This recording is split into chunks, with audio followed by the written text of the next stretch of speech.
Yo, what's up, street tugs, street gods, street vlogs, Phnom Penh dogs. Welcome to some thoughts. 100% or nothing. So, kind of a interesting philosophy. The general idea is that like just go balls to the wall or go nothing. So, for example, the Khmer people have a good saying: either fry it to a crisp or leave it raw, which is essentially the barbell strategy applied to real life. So for example, either do it like 1000% or just don't do it at all. So it's a good philosophy because I think too often in life the problem is we try to do everything medium high well, but once again it's better to rack pull 1,206 pounds, 7.55x your body weight at 160 pounds, rather than be elite at like a bunch of other random stuff. And I think so for example, it's better to rack pull, I don't know, 8 times your body weight once a week and just for the rest of the day just like walk around leisurely, rather than, you know, doing medium high, even very high intensity every single day. I mean, also applied to work or fitness or finance. I think the same philosophy holds true is maybe it's better to do a deep dive financial report once a week rather than trying to do it every single day. Wow, look at all these books. I think the reason why I also love Phnom Penh too is every single day there's something new on the streets. It's very, very dynamic and changing.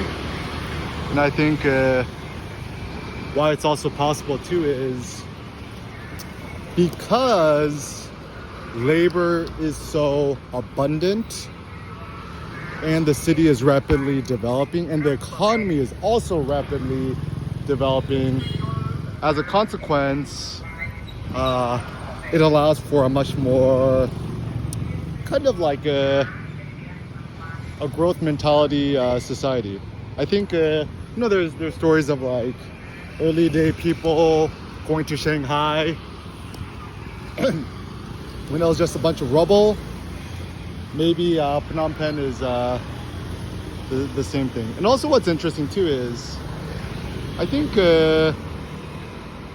for the most part Phnom Penh is never gonna be maybe as quote developed as other parts of the planet because it's kind of a branding issue. Is it's very, very difficult to pronounce, say, or voice decay Phnom Penh rather than like Bangkok.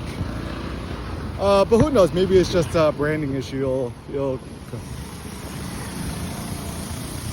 I mean, maybe. I mean, this sounds funny too, right? But so Khmer Talks, if you're watching, right? If you're in the Ministry of Marketing, right? I mean, A, just email me, eric@erickim.com. I'll give you some suggestions. And B, I think the big idea is it needs a little rebranding. So easier to call it PP, Phnom Penh, rather than type out the whole thing. Maybe it'll be like NYC-NY. I love NY. Just call it PP. I love PP, okay? Just the same as Eric Kim becomes EK. Even ChatGPT knows who I am. So next steps forward. Okay, so first, if you want to be wealthy, 100% Bitcoin. If you want to become uber wealthy, 150, 200% Bitcoin, which is like MSTR. If you want to be insanely wealthy, 400% Bitcoin, which is MSTU, MSTX, right? Yeah, it's like pretty obvious to me. And if you live in Japan, it's obvious, Metaplanet 3350. If you live in the States, I mean, I think you could buy Metaplanet MTPLF or something like that. I mean, my allegiance is with Michael Saylor. I pledge allegiance to Michael Saylor of the Saylor Academy of Bitcoiners. I think also one of the great things about being in Phnom Penh too is it's kind of the perfect place to just like exist as a human being. So Khmer people, the general idea is, yeah, like people just be like life. It ain't so complicated. You know, people have kids, they get married, etc. Whereas we degenerate Americans, what, do you live for your entry-level German car, or your rescue dog, or your tattoos, or your Joe Rogan steroids, or your, I don't know, Katy Perry coin? I don't know.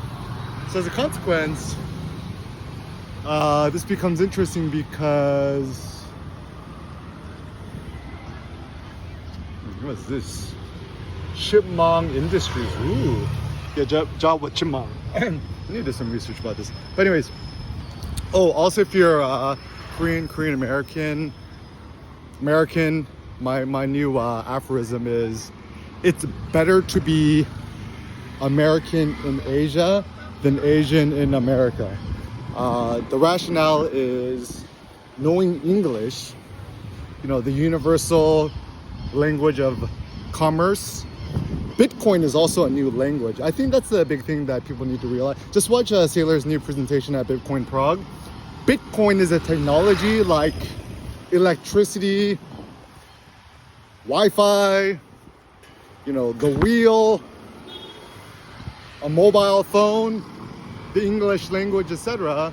So to anybody who says it's too late to get into Bitcoin, that's like saying it's too late to buy an iPhone, or it's too late to get into hyperlifting. The general idea is that Bitcoin is a protocol for prosperity. Anybody, if you're a tuk-tuk driver, you're a masseuse, you're a yoga instructor, you're a photographer, use a street tog. Actually, I think the reason why my street togs idea caught on is phonetically it's simpler. Also, the reason why it's so genius that MSTR rebranded as strategy rather than just MicroStrategy is fewer syllables. MicroStrategy versus strategy. STR. And also conveniently, MSTR also spells master. So if you want to be a master of the Bitcoins, MSTR all the way. Some playbooks. The simple one is, you know, if you have access, buy Bitcoin on Coinbase. And then there's that new, Bitcoin mortgage thing, right? In which you could actually pledge your Bitcoin as collateral, get the cash, and then use that to buy MSTR stock, MSTU stock, and it becomes this ultimate virtuous loop. And I think it's also wise to be flexible with your strategy according to life or market conditions. So some strategies is, if your MSTR stock goes like up a lot, you could sell some of it off the top, take the cream off the top, buy more Bitcoin, and once you have more Bitcoin, you can pledge more Bitcoin as collateral. I think Coinbase currently allows up to $1 million of collateral. I'm pretty sure they're going to increase that to 2 million, etc.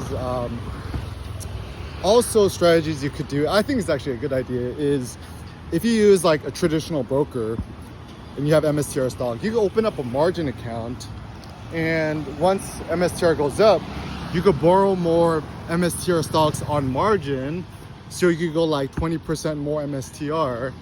And the funny thing is that like you just let it on autopilot. Like if it ever dips below a certain threshold, the account will automatically sell micro shares of MSTR stock in order to cover your house balance. And so it's fine. Like once again, like let's say strategy goes up a lot, you lever up, it dips a little bit, what, it automatically sells what, like $1,000 worth of it to cover the balance sheet, and then it skyrockets up again. And so we're kind of in a brave new world of finance and investing where all the traditional rules are out the window. The big issue is that in the past, all the rules of finance were based on fiat currency, the US dollar, Berkshire Hathaway strategies. And the reason why this is not applicable anymore, that's like saying that the whole world is running on like donkey cart and banana strategies, or running on dial-up internet. It's running on AOL 3.0 on a 38.8K modem. And now that the world is 5G and gigabit internet, fiber optic, it's like not upgrading your protocol. That's like kind of a silly strategies. Also with weightlifting, I think the reason why my 547 kilogram at 72.5 kilogram body weight rack pull is so insanely innovative is I think about it from first principles, right? Like, I'm essentially the Elon Musk of fitness, is that rather than being like, okay, what's the way that everyone's always done it, and let's just iterate from that. No. You start first principles, you're like, actually, ... What's the real purpose? Look at these kids, so cute. What's the real purpose of weightlifting? To me, it's like Zen meditative training. It's about pushing your limits and conquering fear. It's like pretty simple.